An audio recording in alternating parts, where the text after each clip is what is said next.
मुख्यमंत्र्यांसह दोन्ही उपमुख्यमंत्री आज पूरग्रस्त भागाच्या दौऱ्यावर।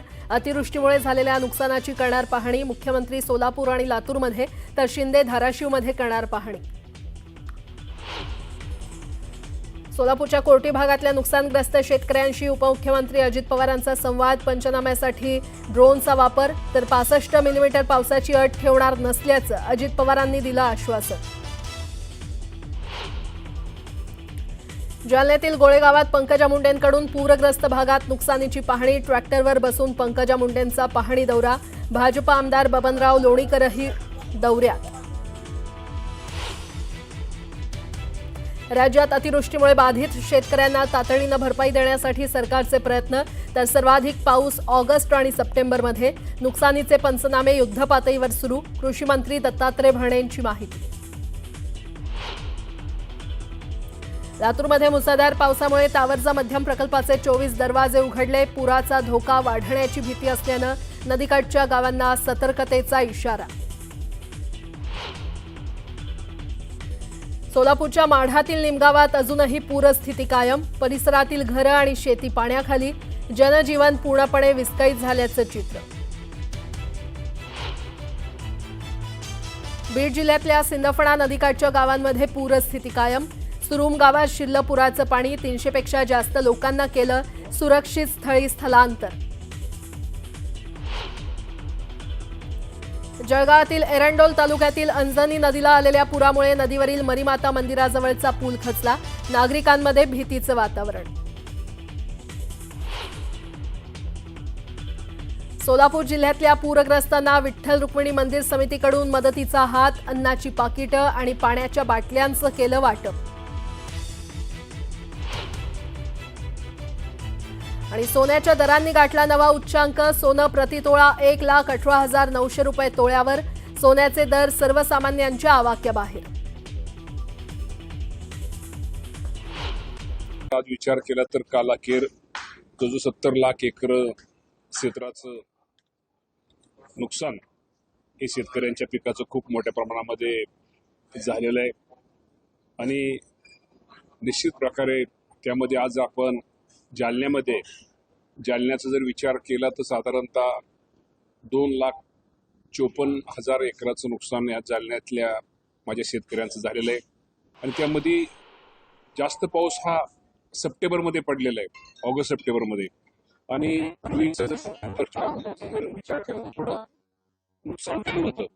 परंतु निश्चित प्रकारे जालना असू द्या, अहिल्यानगर असू द्या किंवा सगळ्यात जास्त नुकसान हे राज्यात हे नांदेडमध्ये झालेलं आहे आणि मी आपल्या माध्यमातून एवढं सांगेन की नुकसान भरपाईचं जे पंचनामे शेतकऱ्यांच्या स्थितीच्या ते काम युद्ध पातळीवरती आमचा महसूल विभाग, आमचा कृषी विभाग हा करतोय आणि आपल्या माध्यमातून मी सगळ्या शेतकरी बांधवांना एकच सांगतो की आज राज्याचे मुख्यमंत्री देवेंद्र फडणवीस साहेब असतील, एकनाथजी शिंदे साहेब असतील, अजितदादा पवार साहेब असतील, हे पण राज्यामध्ये दौरे करतात। यांचं बारकाईने सगळ्या परिस्थितीवरती लक्ष असल्यामुळं शेतकऱ्यांचे लवकरात लवकर जे नुकसान भरपाई शेतीमध्ये झाले त्याचे पंचनामे करून ते शेतकऱ्यांना नुकसान भरपाई लवकरात लवकर कशी मिळेल ही याचा प्रयत्न आमचा शासनाचा सुरू आहे आणि त्यामध्ये या पावसामध्ये काही मनुष्यहानी पण झालेली आहे, काही पशुधन वाहून गेलेलं आहे, काहींच्या घरामध्ये पाणी गेलेलं आहे, घराची पडझड झालेली आहे, जमीन वाहून गेलेली आहे।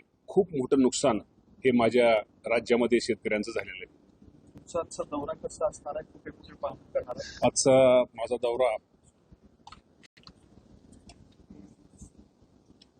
आज इथं जालना जिल्ह्यामध्ये आम्ही पहिल्यांदा जे जातोय ते बदनापूरला, सोमाठाणा, त्यानंतर वडीगोंद्री हे जालना आणि त्यानंतर मी अहिल्यानगरला जातोय। शेवटी दौरा म्हणण्यापेक्षा यातनं एका तालुक्यात किंवा त्या तालुक्याची त्या जिल्ह्याची परिस्थिती ही सगळी आपल्या लक्षात येते आणि निश्चित प्रकारे हा शासनाच्या माध्यमातून जिथं नुकसान झालंय तो अहवाल लवकरात लवकर शासनाला कसा मिळेल आणि आमचे अधिकारी वगैरे निश्चित प्रकारे ते दोन्ही डिपार्टमेंटचे अधिकारी, सगळ्याच डिपार्टमेंटचे विभागाचे अधिकारी पंचनाम्याचं काम युद्ध पातळीवर करत आहेत। ओला दुष्काळ जाहीर करा अशी मागणी जोर धरायला लागलेली आहे, त्यासाठी शेतकरी शेवटी शेतकऱ्यांचं काहीच आज चुकीचं नाही। शेतकरी खूप अडचणीत आहे, शेतकरी कधी दुष्काळामुळे आज दुष्काळ पडतो, कधी गारपीट होते आणि कधी आता अतिवृष्टी होते. त्यामुळे शेतकरी आज अडचणीत आहे.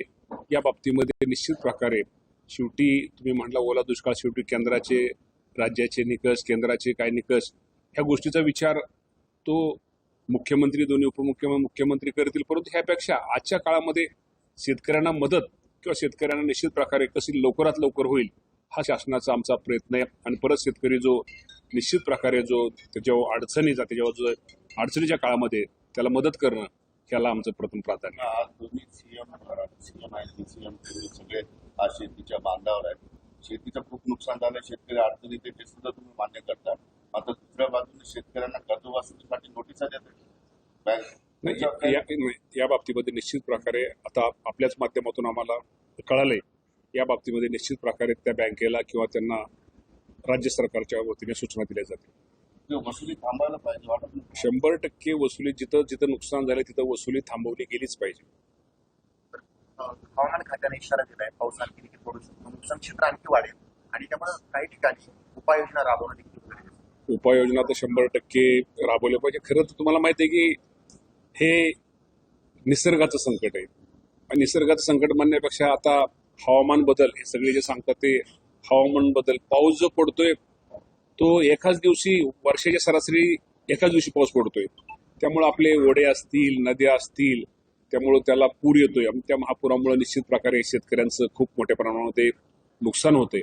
मी आपल्या माध्यमातून माझ्या शेतकरी बांधवांना एकच सांगतो की शेवटी आपण धीर धरला पाहिजे. शेवटी ह्या परिस्थितीला आपल्याला सगळ्याला सामोरं निश्चित प्रकारे जावंच लागेल.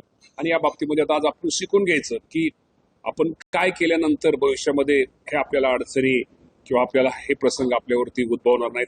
त्यासाठी निश्चित प्रकारे शासन सुद्धा या बाबतीमध्ये निश्चित प्रकारे योग्य तो त्या सर्वांना मदत करेल. त्याचं नुकसान पिकांचं आहे, जनावरांचं आहे, काही ठिकाणी जमीन खरडून गेली. जमीन खरडून गेली, निकष काय लावणार? जमीन खरडून गेलेलं सुद्धा आम्ही त्याला सुद्धा त्याची पण नुकसान भरपाई आम्ही त्याला देतोय. त्यामुळे जमीन खरडून जाऊ द्या, शेतामधलंही होऊन जाऊ द्या.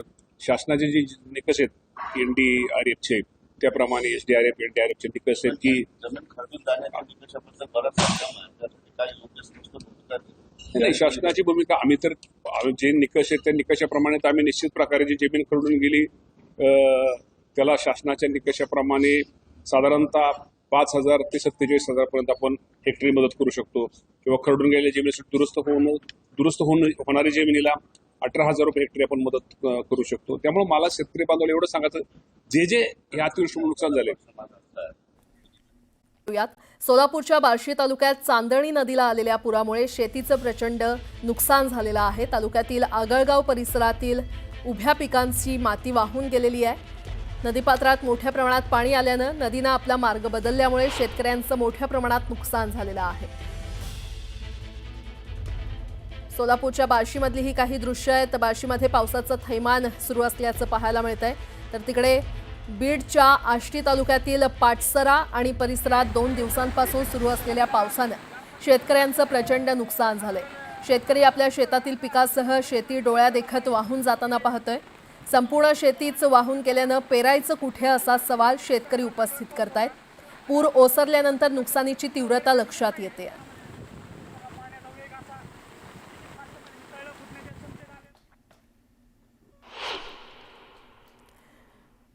मराठवाड्यात झालेल्या मुसळधार पावसानं शेतकऱ्यांनी मोठ्या कष्टानं पिकवलेल्या पिकांची आणि फळबागांची अतोनात हानी झाली आहे. या संकटातून कसं सावरणार असा प्रश्न बळीराजाला पडलाय.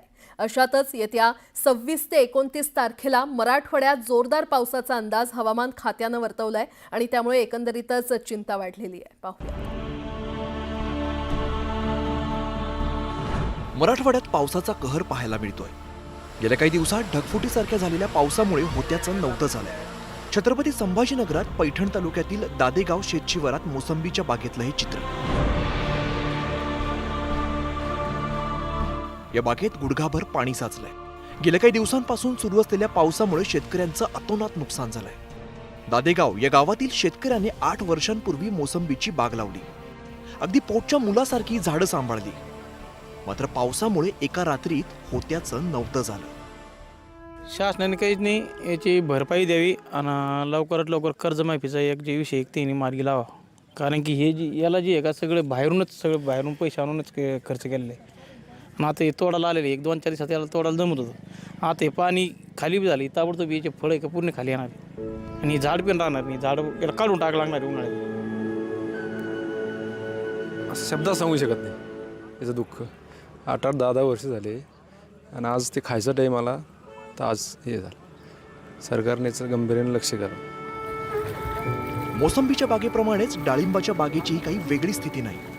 डाळिंब बागेला पाण्याचा वेढा पडलाय. डाळिंब बागेचं पूर्णतः नुकसान झालंय आणि अजून सुद्धा डाळिंबाच्या बागेमध्ये कमरे एवढं पाणी साचलंय. या पावसात शेतकऱ्यांची स्वप्नही पाण्यात वाहून गेली आहेत. जी आमची अपेक्षा आहे की कमीत कमी जे आम्ही महाराष्ट्र बँकेकडून कर्ज घेतलेलं आहे त्याला काही समजा फेडण्याकरता मुदतवाढ द्यावी किंवा जे शेतकऱ्याकडे कर्ज आहे आमच्या संपूर्ण शेतकऱ्याकडे जे कर्ज आहे ते कर्जमाफी करावी. नाही तर कमीत कमी थोडीशी तातडीची मदत म्हणून देवेंद्र फडणवीस साहेबांनी कमीत कमी ह्या झालेल्या नुकसानीचे पंचनामे करायला शासनाला सांगावे आणि थोड्याफार प्रमाणात का होईना आम्हाला एक उभं राहण्यासाठी किंवा थोडं धीर म्हणून एक थोडीशी मदत तरी करावी. आता अक्षरशः त्याच्यापाशी राहण्यापासून तर खाण्यापासून तर सगळे सुखसुविधा आहे का त्या गमावून बसला आहे. कारण आलेला तोंडाची घास हा आपल्या निसर्गानं आहे का आपल्या पदरात पडलेला का आता हा आलेला माल म्हणजे पदरात पडलेला आहे. पदरात असा झोळी घेऊन आम्ही का थांबलेलो असताना निसर्गाच्या रात्रीच्या ह्या कुंभ याच्यात आहे का आम्ही सगळं बुडून गेलो आहे. नांदेड जिल्ह्यातही पावसाचा कहर सुरू असून नांदेड जिल्ह्यात सर्वाधिक नुकसान झालंय. नांदेडमध्ये 7,28,000 हेक्टरवरील पीक पाण्याखाली गेलंय. अजून सुद्धा नदीकाठच्या शेतात पाणी साचलंय. सरकारनं भरीव मदत करावी अशी मागणी बळीराजानं केली आहे. ती एकदम तिटपुंजी मदत आहे सर. आमची विनंती आहे की शासनाने आम्हाला हेक्टरी 50,000 रुपये मदत देऊन या संकटातून आम्हाला सावरायचे प्रयत्न शासनाने करावं अशी कळकळीची विनंती आमची सरकारला आहे. काय राहिलं का आता शेतात? काय राहिलं बाबू या शेतकऱ्याला? बघा की तुम्हीच बघा आता काय राहिलं या शेतकऱ्याचं आणि काय करायचं आणि काय खायचं आणि कुठं जायचं. तुम्ही म्हणसाल किंवा हे दिलं ते दिलं. काय दिलं शेतकऱ्याला? काय 8,000 रुपये आणि काय आमचं होणार आहे? जालना जिल्ह्यातल्या अनेक भागात मुसळधार पावसामुळे शेती पिकांचं मोठं नुकसान झालंय. अंबड, बदनापूर या तालुक्यातील पिकांना सर्वाधिक फटका बसलाय. शेतांना अक्षरशः तळ्याचं स्वरूप प्राप्त झालंय. लातूर जिल्ह्यातील अतिवृष्टीचा ऊस उत्पादक शेतकऱ्यांनाही मोठा फटका बसलाय. ऊसाच्या शेतातही मोठ्या प्रमाणात पाणी शिरल्यामुळे बळीराजा हतबल झालाय. याला ॲव्हरेज मिळणार नाही सर. ॲव्हरेज मिळणार नाही. एकतर भाव कमी, परत ॲव्हरेजमुळं थोडंसं ऊसाचं नुकसान होणार आहे. आता ऊस ह्याच्यात खाली पाणी जर नाही निघालं तर ह्याला ॲव्हरेज मिळणार नाही सर जेवढं पाहिजे तेवढं. त्याच्यामुळं ऊसाचं फार मोठं नुकसान आहे. पाणी शेतातून गेले आता हे ऊस उभा होणार नाही. ही नुकसान होणार सगळीच शेतकऱ्याची. आता हे पाणी काढायचं कसं ही शेतीतला प्रश्न मोठा आहे. दांडगा प्रश्न आहे सर मोठा. बरं आता काय पोकलेंग आणता येणार नाही, JCB आणता येणार, मग काढायचे कसंही. मग सरकारनं ह्याच्यावर काहीतरी मात घ्यावा लागेल, मुद्दा घ्यावा लागेल उचलून. किंवा सोयाबीन गेले, ऊस गेलाय, मग ह्याच्यासाठी काहीतरी अनुदान द्यावं. एकीकडे पाऊस पडत असताना धरणातून मोठ्या प्रमाणात विसर्ग सुरू आहे. जायकवाडी धरणाच्या 27 दरवाजांमधून 94,000 क्युसेक एवढा विसर्ग सुरू आहे. यामुळे गोदावरी नदीला पूर आलाय. हवामान विभागानं दिलेल्या अलर्टमुळे मराठवाड्याची चिंता वाढली आहे. मराठवाड्यात पुढील काही काळ मुसळधार पावसाचा अंदाज आहे. 26, 27 आणि 28 सप्टेंबर रोजी मराठवाड्यात पुन्हा अतिवृष्टी होण्याचा इशारा देण्यात आलाय. 26 तारखेनंतर परत त्याचा जोर जो आहे तो वाढण्याची शक्यता आहे. मेनली जे कमी दाबाचं क्षेत्र येणाऱ्या 24 ते 48 तासामध्ये बनणार आहे आणि त्याची पश्चिमेकडे मुवमेंट असणार आहे आणि त्यामुळे नक्कीच मराठवाडा आणि साऊथमध्ये महाराष्ट्राचा काही भाग आणि विदर्भातील दक्षिणेकडचा भाग या सगळ्या एरियाजमध्ये मुसळधार पावसाची शक्यता स्पेशली 26, 27, 28 आणि 29 ह्या पिरियडमध्ये असण्याची शक्यता आहे.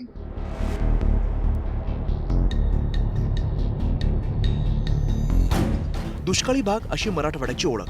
गेल्या अनेक वर्षात इथला शेतकरी पावसासाठी आभाळाकडे डोळे लावून बसायचा. मात्र यंदा हा पाऊस इतका कोसळलाय की त्यामुळे झालेल्या नुकसानामुळे शेतकऱ्याच्या डोळ्यात अश्रूंचा महापूर आलाय.